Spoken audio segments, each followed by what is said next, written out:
On est au début des années 90. Un randonneur solitaire s'aventure hors des sentiers battus du parc national El Ávila au Venezuela. Il fait chaud, c'est une chaleur humide, étouffante, et la forêt est si dense que la lumière peine à toucher le sol. L'homme cherche un passage. Il trouve une vieille piste oubliée. Il écarte les fougères à la machette et son pied bute contre quelque chose. Mais c'est pas une racine, c'est de la pierre taillée. Il lève alors les yeux, et devant lui se dresse une ruine spectaculaire. Il voit des murs épais, des balcons effondrés qui surplombent la mer des Caraïbes au loin. C'est l'Hacienda Buena Vista. L'homme s'approche. Le silence est total. Y a pas d'oiseaux, pas d'insectes, juste le bruit du vent qui siffle. En explorant la maison, il tombe sur une structure étrange. Fermée avec des barreaux rouillés, c'est un mausolée. Et il regarde à l'intérieur, et il voit 6 niches funéraires creusées dans le marbre, mais vides. Les dalles ont été brisées, comme si les occupants s'étaient enfuis ou avaient été arrachés de leur sommeil. Le randonneur le sait pas encore, mais il vient de découvrir un des lieux les plus macabres de l'histoire de l'Amérique du Sud.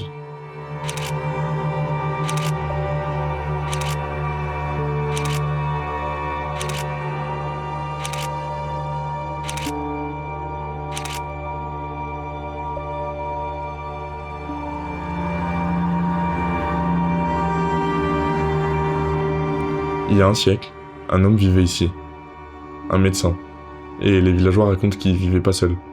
Il vivait avec des morts qu'il avait lui-même préparés pour qu'ils lui tiennent compagnie éternellement.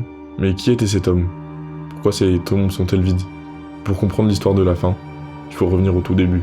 Notre histoire commence bien loin de la jungle. Elle commence dans le froid et de la rigueur de l'Allemagne en 1813.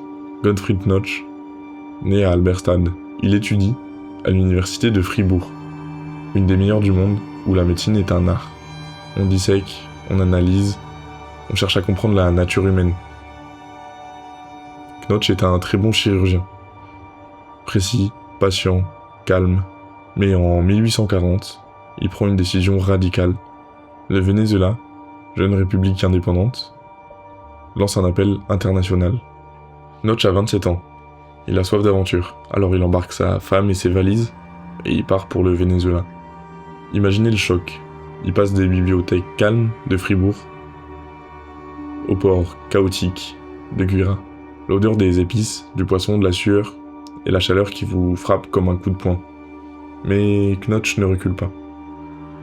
Il fonde l'hôpital San Juan de Dios. Là-bas, il devient vite une célébrité. Il soigne les riches allemands, mais aussi il descend dans les quartiers pauvres, soigner ceux qui n'ont rien. À cette époque, Knotch est un héros, un philanthrope. Il aime la vie, mais le Venezuela du 19e siècle cache une part d'ombre qui va très vite le rattraper. 1859. La guerre éclate. C'est une guerre civile d'une violence inouïe qui va déchirer le pays pendant 5 ans. Knotch est alors réquisitionné comme médecin de guerre. Et c'est là-bas, entre les cris et la souffrance, que son esprit se déchire. C'est pas les blessures qui le traumatisent, non, ça il en est habitué. Ce qui le traumatise, c'est l'après.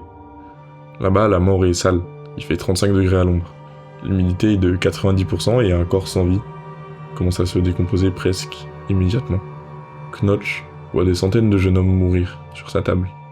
Et quand il revient, quelques heures plus tard, ces corps ne sont plus que de la matière en décomposition.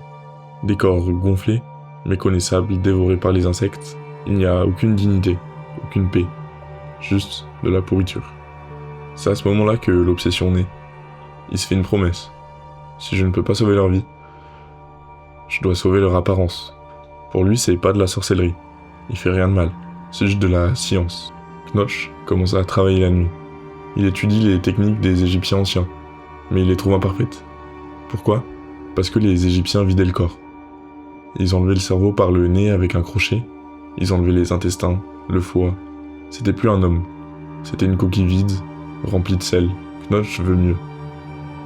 Il veut une momification intégrale, sans toucher un seul organe.